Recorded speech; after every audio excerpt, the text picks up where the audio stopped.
வணக்கம். நான் உங்கள் பாஸ்கர் பேசுறேன். வாழ்க்கையில அ எப்போ, என்ன, யாருக்கு நடக்கும் அப்படின்றது யாருக்குமே தெரியாது. நல்லதும் நடக்கும், கெட்டதும் நடக்கும். அது மனிதர்களுக்கு மட்டும் இல்ல, அ அனைத்து உயிர்களுக்குமே நடக்கும். அ இப்போ அத இன்னைக்கு நம்ம பார்க்க போறது வந்து சுப்பிரமணி. அ இவன் வந்து ரொம்ப, ரொம்ப, ரொம்ப பாசமானவன். குட்டி வீட்டுக்கு எதிர்ல தான் பொறந்தான். அவன் பொறக்கும்போது ஒரே குட்டியா தான் பொறந்தான். அவனுக்கு முதல் பால் நான் தான் குடுத்தேன். இவன் இங்கேருந்து பக்கத்துல இருக்கிற அந்த ஒரு பிளாட்ஸ்ல போயிட்டு அங்க பழக ஆரம்பிச்சான்.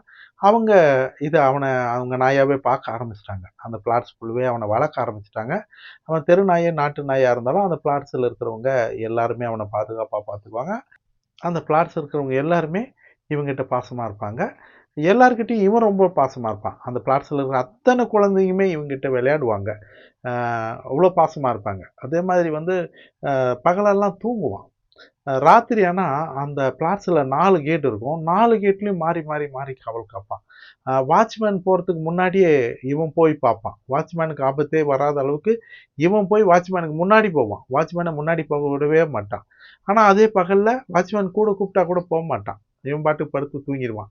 அதுக்கு தான் நாய்ங்களுக்கு வந்து ராத்திரில சாப்பாடு குடுக்கக்கூடாது. பகல்ல குடுக்கணுன்னுவாங்க. ஏன்னா, பகல்ல சாப்பிட்டு நல்லா தூங்கும்.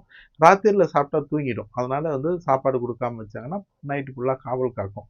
அப்படி இந்த சுப்பிரமணி அந்த பிளாட்ஸுக்கும் அவனுக்கான உறவு வந்து மிகப்பெரிய ரொம்ப ரொம்ப பாசமான உறவு. அப்ப அவனுக்கு உடம்பு முடியாத போகும்போதெல்லாம் நான் தினம் அவனுக்கு வைத்தியம் பார்த்துருவேன். அதே மாரி நான் தினம் எப்பவுமே ராத்திரில சாப்பாடு குடுத்துருவேன். ஒரு நாள் தவறாம எப்பவும் போல அவனுக்கு நான் சாப்பாடு குடுத்துருவேன். அந்த பிளாட்ஸ்ல இருக்கிறவங்களும் பார்த்துக்குவாங்க. நானும் போல எல்லா நாய் போல நானும் அவனுக்கு சாப்பாடு குடுப்பேன். அப்படி இருக்கும்போது நேத்து தவறுதலா அங்க ஒரு கார்ல வந்து சுப்பிரமணி அடிபட்டுட்டான். அடிபட்ட வேகத்துல ஓடி வந்திருக்கான். ஓடி வரும்போது அந்த கார்ல அடிபட்டவர் அவர் என்ன நெனச்சிருக்காரு, ஏதோ அடிபட்டு அவன் ஓடிட்டான். ஒண்ணும் இல்ல அப்படின்னு நெனச்சிருக்காங்க. ஆனா, அவனுக்கு பெரிய பாதிப்பு வந்திருக்கு. அவனால எந்திரிக்க முடியல. அந்த ஒரு வேகத்துல நேரா ஓடி வந்து ஒரு 10 வீடு தள்ளி இருக்கிற என் வீட்டுக்குள்ள வந்து விழுந்துட்டான். அதுக்கப்புறம் அவனால எந்திரிக்க முடியல. எந்திரிக்க முடியல, நிக்க முடியல. அப்போ நான் பார்த்த உடனே பின்னாடியே ஒருத்தர் ஓடி வந்தாரு. "சுப்பிரமணி கார்ல அடிபட்டான்" அப்படின்னு சொன்னோனே, புரியவே இல்ல. அப்பன்னா அவனால எழுந்து நிக்க முடியல. அவனோட நிலை மோசமா இருந்துச்சு. உடனடியா வீட்ல பால் எடுத்துட்டு வந்து அவனுக்கு நான் குடுத்தேன். அ ஒரு 3 மடக்கு பால் மட்டும் குடிச்சான். குடிச்சு அடுத்ததுமே முன்னாடியே வந்து இறந்துட்டான். அப்போ அவ்ளோ எல்லாருக்கும் ஒரு ஆச்சரியம் என்னன்னா, அவன் உயிர் போக போதுன்னு உடனே அவர்கிட்ட போய் விழுந்து இறந்திருக்கான் பாருங்க அப்டின்னுவாங்க. அதுக்கப்புறம் சுப்பிரமணிய குளிக்க வச்சு, அவனுக்கு என்ன செய்யணுமோ நான் முறையா செய்ய ஆரம்பிச்சேன். அ அந்த பிளாட்ஸ்ல இருக்கிறவங்க அத்தன பேருமே குடும்பம் குடும்பமா வந்தாங்க. எல்லாம் கதறுனாங்க, அழுதாங்க.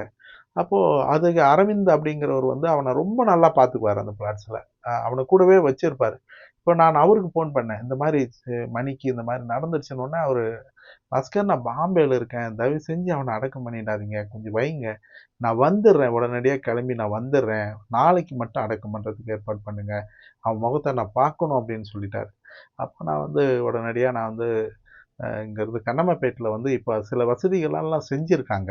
அங்க ஃப்ரீசர் பாக்ஸும் வச்சிருக்காங்க. அப்ப நான் அவங்க கிட்ட ஃபோன் பண்ணி, "இன்னைக்கு ஒரு நாள் வந்து இறந்துட்டான். இன்னைக்கு ஒரு நாள் மட்டும் ஃப்ரீசர் பாக்ஸ்ல வைங்க. நாளைக்கு காலையில அடக்கம் பண்ணிடலாம் நல்லடக்கம்" அப்படின்னு சொல்லி கேட்டேன்.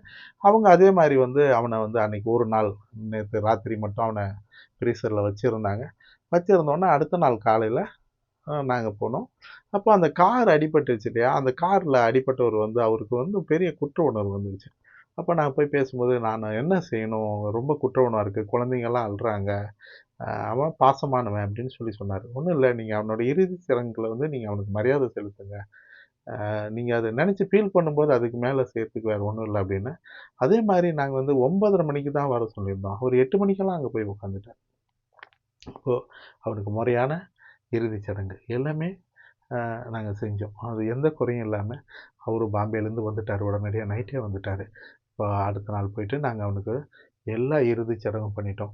இப்ப கண்ணம்மப்பேட்ல என்ன வசதி செஞ்சிருக்காங்கன்னா, அ தகன எரிமலை வந்திருக்கு. மனிதர்களுக்கு மாரியே.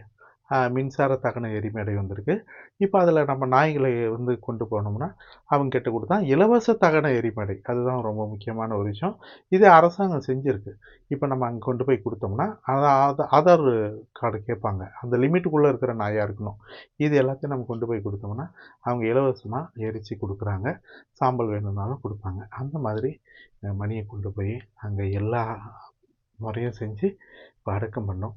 ஆ இன்னைக்கு அவன எரிச்சாங்க. ரொம்ப மனசுக்கு கஷ்டம். ஏன்னா, அவனுக்கு முதல் பாலும் நான் தான் குடுத்தேன். கடைசி பாலும் நான் தான் குடுத்தேன். மனசு தாங்க முடியாத வலியோட தான் மணிய வழி அனுப்பி வச்சேன். இதுலேருந்து நம்ம என்ன கேட்குறோன்னா, இந்த காரு, வண்டி, பைக்கு இதெல்லாம் ஓட்டுறவங்க கொஞ்சம் பார்த்து ஓட்டுங்க. வண்டி கீழ படுத்துருக்கிறது ஒரு உயிர் தான். எதிர்ல வர்றது ஒரு உயிர் தான். கொஞ்சம் கவனம் செலுத்துனா ஏன்னா நமக்கு 6 அறிவு இருக்கு. அவங்களுக்கு 5 அறிவு இருக்கு. சில நேரங்கள்ல அவங்க தவறு பண்ணா கூட அதை பார்த்து நம்ம தான் ஓட்டணும்.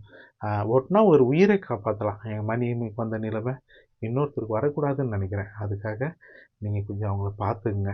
இப்ப இவன் மணி வந்து தெரு நாயா இருந்தாலும், நாட்டு நாயா இருந்தாலும், அந்த ஃப்ளாட்ஸ்ல போயிட்டு எவ்வளோ பெரிய உரிமையும், எவ்வளோ பெரிய பாசத்தையும் சம்பாதிச்சிருக்கான் பாருங்களேன். அவ்வளோ பேர் வந்து ஒரு சாவு வீட்டுக்கு வர்ற மாதிரி வந்து ஒரு 50 குடும்பம், 60 குடும்பம் வந்து பார்த்துட்டு போனாங்கன்னா, அவ்வளோ தொழுவுக்கு அந்த பாசமா இருக்கு. இந்த மாரி நாட்டு நாய் இருக்கு. ஏதோ ஒரு நாய் வளர்க்குறத நீங்களும் இந்த மாரி எங்க மணி மாரி ஒரு நாட்டு நாய வளருங்க. உங்க இடத்த பாதுகாப்பான். உங்ககிட்ட பாசமா இருப்பான். இப்ப வெயில் காலம் வருது. கொஞ்சம் தண்ணி குடுங்க. கொஞ்சம் சாப்பாடு குடுங்க. வாகனத்த கொஞ்சம் பார்த்து ஓட்டுங்க. உங்களால முடிஞ்ச நல்லத அவங்களுக்கு செய்யுங்க. நல்லது. வணக்கம். பாஸ்கர். நீங்களும் உணவளிக்க உதவலாம். Please help us to feet.